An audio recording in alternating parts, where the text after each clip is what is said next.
أعوذ بالله من الشيطان الرجيم بسم الله الرحمن الرحيم السلام عليكم ورحمة الله وبركاته. حمد و ثنا د هغه ذات د پاره چې مالک د کل کائناتو دی، رازق د کل مخلوق دی او بخونکې د ټولو مسلمانانو دی. او بیا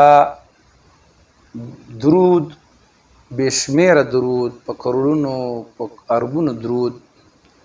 په خاتم النبیین او خاتم المرسلین جناب محمد رسول الله صلی الله علیه وسلم باندې. او د هغې نه پس دعا ده چې الله رب العزت دی چې څومره مسلمانان د دنیا په کم ګوټ کې دي، په خپلو کورونو کې دي، په سفر کې دي، الله رب العزت دی د هغې ټول حفاظت وکړي. څوک بهر ملکونو ته سفر لتلی دي، الله رب العزت دی هغوی خپل مقصد کې کامیاب کړي. څوک پریشان حال وي، الله رب العزت دی خوشحالیانې ورکړي، تکلیفونه یې دی الله اوچت کړي. نننۍ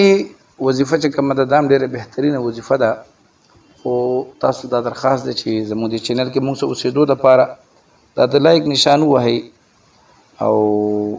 د کمنټ سیکشن کې سبحان الله ماشاء الله الله اکبر په شان ښایسته الفاظ ولیکئ. تاسو څومره زما ملګري اورېدونکي چې دي هغوی ته زما طرف نه د دې وظایفو اجازت دی. بعضې وخت کې پکې داسې بد عقیده یا بدتمیزه سړی راشي، خو الحمدلله زمونږ مسلمانان پښتانه چې دي ډېر ښه خلک دي، په قرآن باندې عمل کوونکي خلک دي، په وظایفو باندې عمل کوونکي خلک دي. بعضې وخت کې بعضې سړی چېرته په میاشت کې یا 20 ورځو کې هغه کمنټ کې داسې ناشنا الفاظ ولیکي چې ته د مال او دولت دپاره وظایف ورکوې، نو تا پکې پخپله څومره پیدا کړي. الحمدلله د الله کرم دی او الحمدلله علی کل حال. الحمدلله زندګي مې ډېره ښه تېرېږي، شکر دی د چا ته پکې محتاج نه یم. نو هغوی چې کوم دی د هغوی ته اصل کې په دې بعضې خبره کې دا خلک خپله عقیده ښکاره کوي چې زما اړوله په الله باندې څه عقیده شته دی، نه چې نه دې شته نو بل ته ما ته د لیکلو ضرورت نشته. دا زما چینل دی د خپل مسلمانانو خویندو وروڼو دپاره، د حاجتمندو دپاره. د دغه کس چې کوم غلط کمنټ کوي د هغه به نه وي، خو د لکونو د زرګونو خلکو به دغې وظیفې ته حاجت او انتظار کې به وي چې دا به زه چېرته پیدا کړم. چونکې په اردو کې په هندۍ کې ډېر زیات کار شوی دی، پښتو کې نه دی شوی. نو زه دې میدان ته راوتی یم او صحیح ده زما نه علاوه هم ډېر خلک خدمت کوي، خو زه په خپل یو انداز باندې خدمت کوم. نو نننۍ وظیفه د سوره فلق چې کوم دی د اخري 2 سورتونو کې چې کوم مخکینی سورت دی، بسم الله الرحمن الرحیم، قل اعوذ برب الفلق من شر ما خلق ومن شر غاسق اذا وقب ومن شر النفاثات في العقد ومن شر حاسد اذا حسد. دا د اخري 2 سورتونو کې پیلنی سورت دی، دې پسې بیا سوره ناس دی. او دا چې کوم دی د دې ډېر زیات فضایل دي. دا چې چا وی او په ځان یې دمول، جادو سحر نه، د جناتو نه، د نظر نه به الله رب العزت محفوظ ساتي. او حضور کریم صلی الله علیه وسلم به هغې ارشاد ګرامیم دی، په حدیثو کې هم دی، حضور اسلام په خپله دا عملو چې سحر کې تاسو دا 2 سورتونه ووایئ او به د خپل دواړو لاسونو دم کوي او حضور اسلام به دا دواړو لاسونه په خپل ټول وجود به یې راښکل. انشاءالله العزیز د دې صورت په برکت باندې به تاسو یو تعویذګر له نه ځئ، یو دم به لکه د جادو او د منتر او د دې نه به بلکل د جناتو تا ته به یو شی هم ضرر نشي در رسولی. نو من اکثر خبره اوږدېږي، خو نننۍ د دې صورت مختصر تاسو ته فضایل خیمه. که چېرته چا دا شک وي چې زموږ په کور باندې، زموږ په کاروبار باندې چا دا جادو کړی دی، نو دا صورت چې کوم دی قل اعوذ برب الفلق صورت چې کوم دی دا د سلزل ووایي او په اوبو د دم کې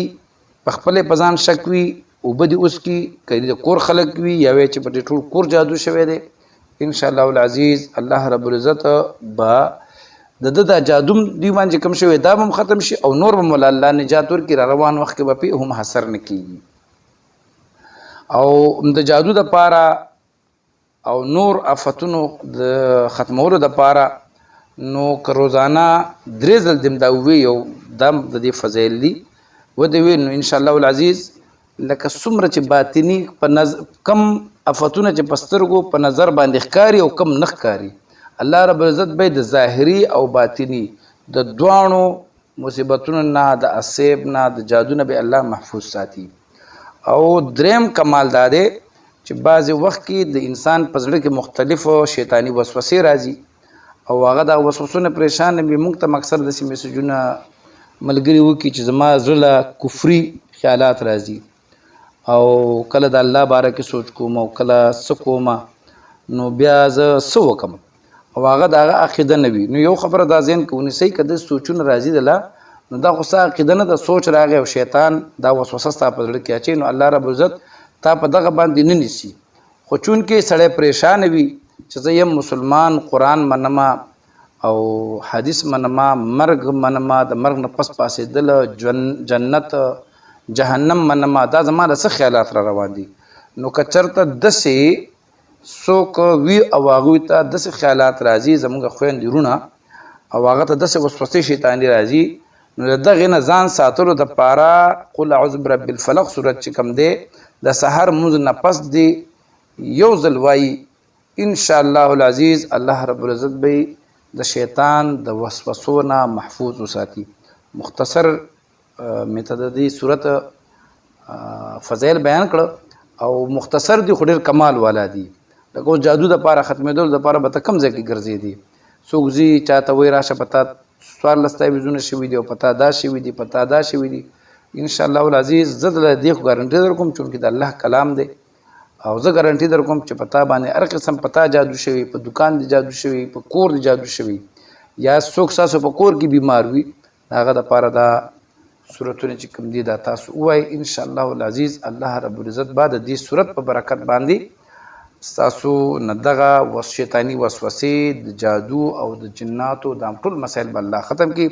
الله رب العزت دې په موږ او په تاسو باندې خصوصي رحم وکړي د خپلو